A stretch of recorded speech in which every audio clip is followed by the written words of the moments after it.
satu ya.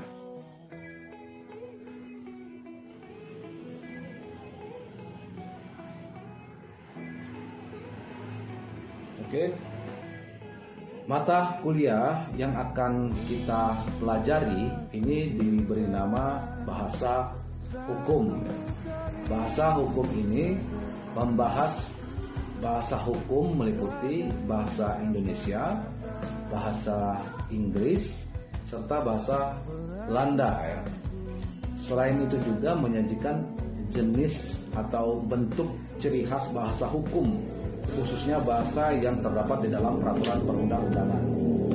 Nah, tadi saya di muka sudah menyampaikan ada beberapa istilah Belanda dalam praktek hukum kita ini. Contohnya tadi vonis, nah, itu artinya putusan ya. Itu asalnya juga dari bahasa Belanda. Putusan hakim, vonis itu. Kemudian ada beswit atau keputusan. Beswit itu keputusan.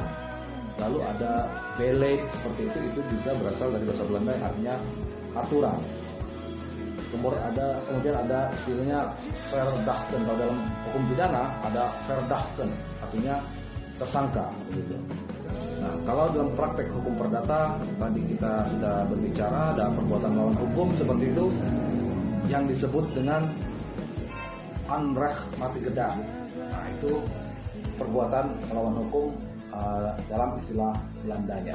Nah, istilah-istilah ini beberapa masih dipakai, bahkan ada juga yang tidak memakai sama sekali oleh hakim, karena hakim murni sudah menggunakan ejaan yang disempurnakan yaitu bahasa Indonesia. Lalu siapa Endang, langsung saja ditulis namanya di kolom ya, chattingnya. Oke. Lalu peta kompetensi apa yang ingin kita capai dalam belajar mata kuliah ini.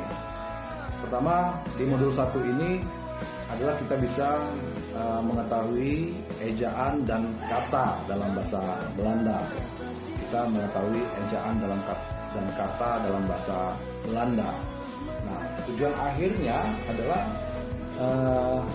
dalam modul yang kita pelajari ini adalah agar kita tahu ada istilah-istilah hukum yang masih digunakan dalam praktek hukum keseharian kita yang masih menggunakan bahasa Belanda.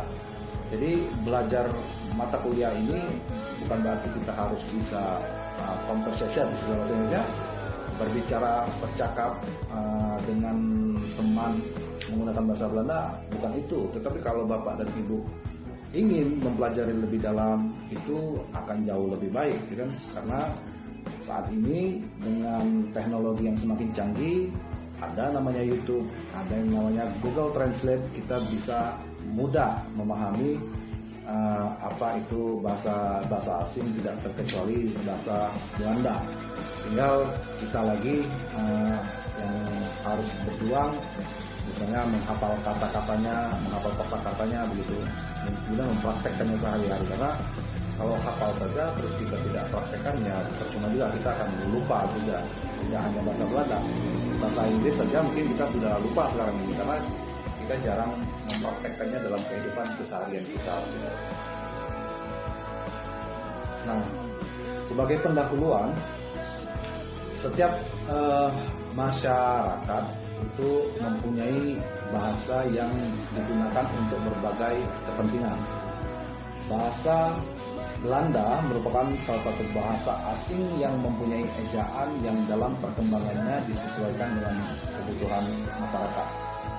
Ejaan bahasa Belanda yang sekarang digunakan mirip sekali dengan ejaan bahasa Indonesia lama, namun agak berbeda dengan ejaan bahasa Indonesia yang sudah disempurnakan saat ini.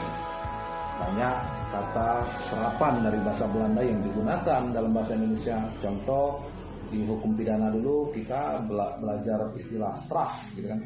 Jadi kalau zaman dulu ada anak-anak SD yang diberikan sanksi, kita menyebutnya kena straf dari gurunya. Nah, straf ini adalah sanksi, artinya adalah serapan dari kata bahasa Belanda begitu.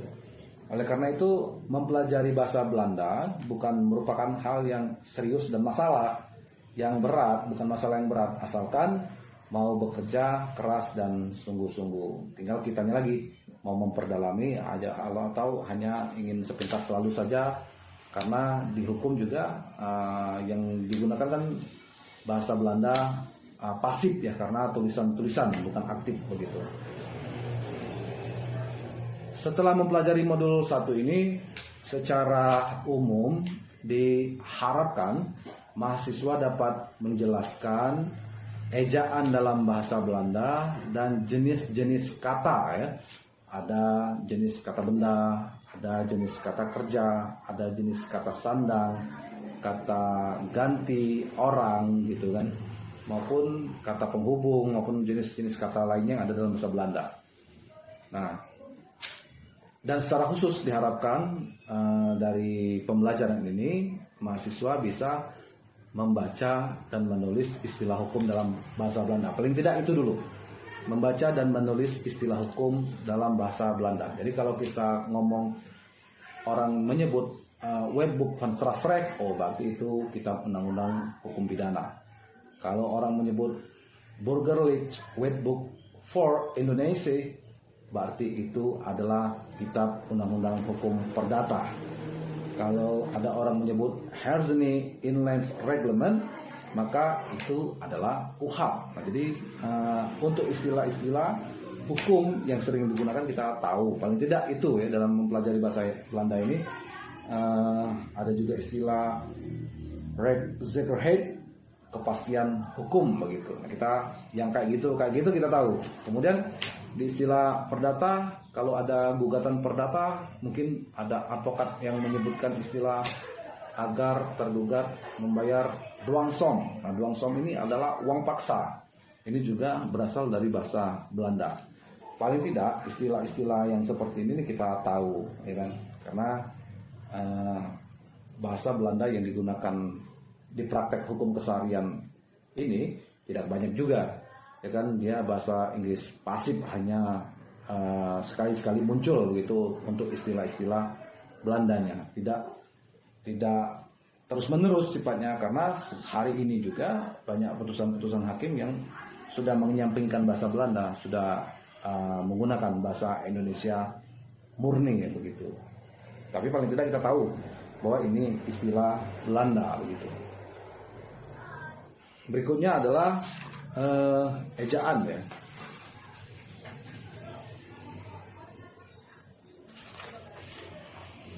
Pengertian ejaan.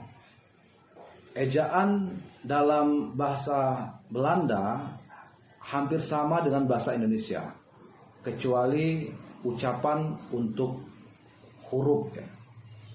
Nah, jadi kalau di bahasa Indonesia itu abjad kan ada 24 kalau tidak salah. Nah, itu hanya beberapa yang berbeda ucapnya, sisanya sama. Seperti A begitu ya, di bahasa Belanda juga A. B bahasa Belanda juga B. C bahasa Belanda menjadi C, kan? G bahasa Belanda menjadi G. Ini yang berbeda ya. Ini yang berbeda-berbeda, bisa dilihat di modul halaman 1.2 ya, halaman 1.2. Kalau C itu dibaca dengan C, G itu dibaca He dalam bahasa Belandanya, J itu dibaca dengan Y, IJ itu dibaca dengan I. Makanya kalau ada istilah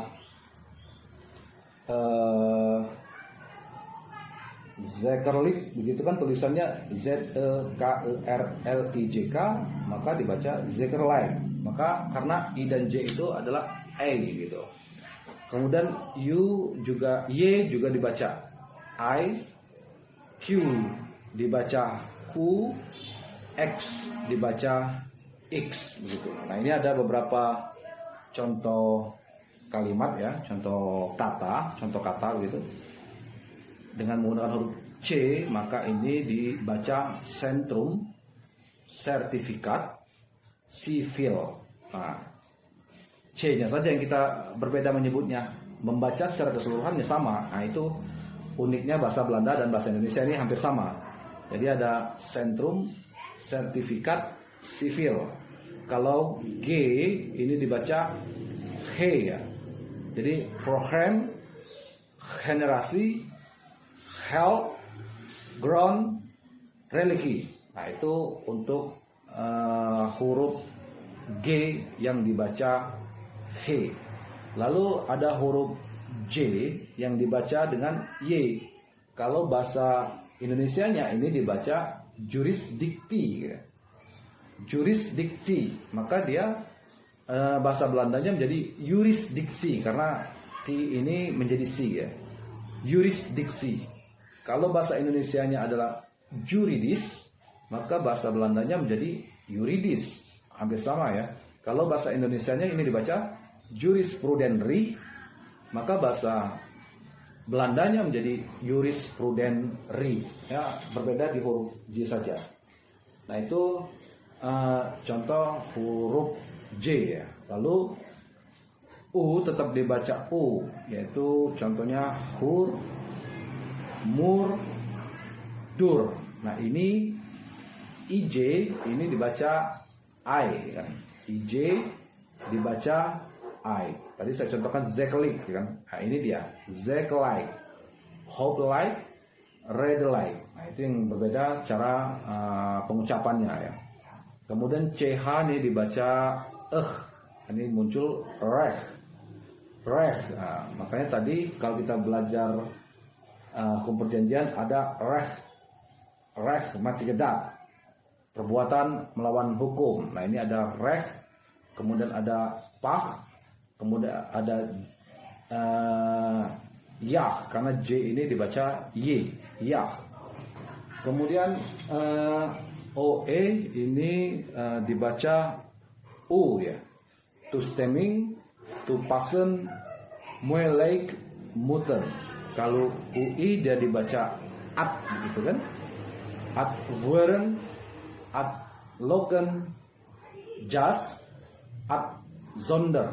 Nah, yang lainnya membacanya seperti biasa. Bedanya di at-nya saja, zonder, at zonder. Kemudian IG dibaca karena G ini kan jadi H gitu. Jadi Natalah, Rekmeter, Twin Te. Nah itu contoh.